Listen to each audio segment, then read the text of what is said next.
कि उसको टीज करना या उसको इसी तरीके से ब्लैकमेल करना, एक तरीके से थ्रेट करना, धमकियां दे दे के। कैसे देते हैं धमकी कि भैया हमारे पास अगर आपकी कुछ डिटेल्स वगैरह है तो उनको ब्लैकमेल करना। तो ये सब हमारी साइबर बुलिंग होती है। इसमें आपको ये ध्यान रखना है कि बच्चा आपका एक्सेस में अगर फोन यूज कर रहा है तो कहीं वो किसी के दबाव में तो नहीं है। अगर वो आपसे कुछ हाइड कर रहा है तो इसका मतलब उसके ऊपर किसी तरह का कोई प्रेशर तो नहीं है। तो इन चीजों का हमें इसमें ध्यान रखना है और बच्चों को लूप में लेके चलना है कि वो किसी तरह की गेमिंग वगैरह कर रहे हैं या किसी तरह का कोई भी, क्योंकि गेम में चैटिंग का भी ऑप्शन होता है, तो अगर इस तरह की वो एक्ट कर रहा है तो कहीं उसमें किसी का कोई थर्ड पर्सन उसको फिशिंग, ये वही फिशिंग है कि जब हम तालाब में मछलियों को पकड़ने के लिए जाल फैलाते हैं तो उसके लिए हम क्या करते हैं, उनको आटे की गोली या कुछ वगैरह कर देकर उनको लालच देते हैं। तो सेम वही लालच कि आप इस पर क्लिक कीजिए, www.online gaming पर आप क्लिक कीजिए तो आपको फ्री में बहुत सारे game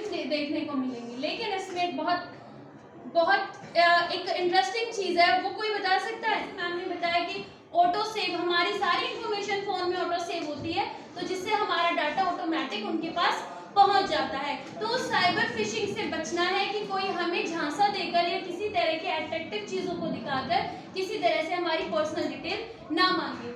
let's move to the next point, that is cyber grooming. अगर आप खाली ग्रूमिंग को देखेंगे तो ग्रूमिंग अपने आप में एक बहुत ही पॉजिटिव वर्ड है कि आपको प्रेजेंटेबल रहना है, आपको किस तरीके से किसी के साथ बिहेव करना है। लेकिन साइबर ग्रूमिंग में इसमें ये आ जाता है कि भाई चलो मैं पर्टिकुलर किसी मैम या सर को अप्रिशिएट करना शुरू कर दूं, उसको बटरिंग करना शुरू कर दूं, इस दुनिया में कोई नहीं है तुम्हारा मेरे सिवा और मैं ही तुम्हारा सब कुछ करता धरता हूँ। इस तरीके से उनको बहुत पैम्पर करना, अपना ट्रस्ट गेन करके और फिर उनसे ये फोटो दे दो, वो डिटेल दे दो, अपना वो पासवर्ड बता दो, मतलब पहले ट्रस्ट गेन कराया और उसके बाद उनसे पर्सनल डिटेल्स ले ली जिसका फिर वो फ्यूचर में मिसयूज करते हैं। तो इन चीजों का हमें ध्यान रखना है। इसके साथ साथ एक चीज और है कि अगर हमें कोई भी किसी भी तरह की साइबर क्राइम की नॉलेज हमें लेनी है तो हम इस पर साइबर दोस्त नाम की एक साइट है, उससे आप लोग इससे रिलेटेड इंफॉर्मेशन ले सकते हैं। दूसरा हेल्पलाइन नंबर की अगर हम बात करें तो 1930 साइबर क्राइम का हेल्पलाइन नंबर है, आप इसको पेन डाउन कर सकते हैं सभी। एक और लास्ट में चीज कि जैसे मैंने कहा भाई कि www.customercare.com पर आप अपनी प्रॉब्लम्स को शेयर कर सकते हैं, लेकिन अगेन इसमें मिस्टेक है स्पेलिंग का।